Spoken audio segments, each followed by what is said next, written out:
मित्रांनो, ज्या दिवशी एखाद्याने ठरवलं तुमच्या आयुष्यातून निघून जायचं आहे, त्या दिवशी त्याला तिथून मोकळं करा आणि आनंदाने त्याची पाठवण देखील करा. ज्याने तुमच्या विरोधात जायचं ठरवलंच आहे, त्याला जाऊ द्या, मोकळं करा.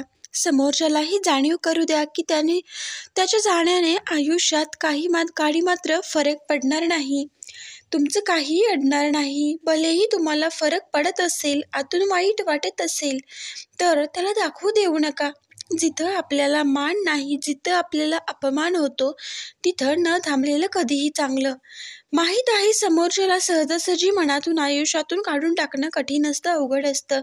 पण ज्याला तुमची किंमत कळत नाही, त्याला धरून ठेवण्यात तरी मित्रांनो काय अर्थ असतो?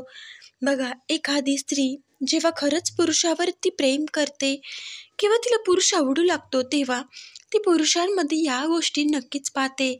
ती म्हणजे प प्रथम दिसतं ते म्हणजे ड्रेसिंग स्टाईल, त्याच्याबद्दल माहिती काढून घेते, तो कसा आहे, कुठे जॉब करतो. आणि दुसरं म्हणजे चरित्र. मित्रांनो बघा, मुलांचं चरित्र जास्त लक्ष देतात, कारण ते इतर स्त्रियांशी लंपट तर नाहीत ना, त्यांच्या आयुष्यात दुसरं कोणीतरी नाही ना, किंवा ते इतर मैत्रिणी, त्याला जास्त मैत्रिणी तर नाहीत ना, तू जास्त कोणाशी बोलत तर नाही ना, या गोष्टींवरती स्त्रियांचं बारीक लक्ष असतं. तर मित्रांनो, व्हिडिओ आवडला असेल तर नक्कीच लाईक, शेअर, सबस्क्राईब करायला विसरू नका. व्हिडिओ पूर्ण पाहिल्याबद्दल तुम्हा सर्वांचे मनापासून धन्यवाद आणि असंच आपल्या चॅनलला सपोर्ट करत राहा, ही तुम्हा सर्वांना विनंती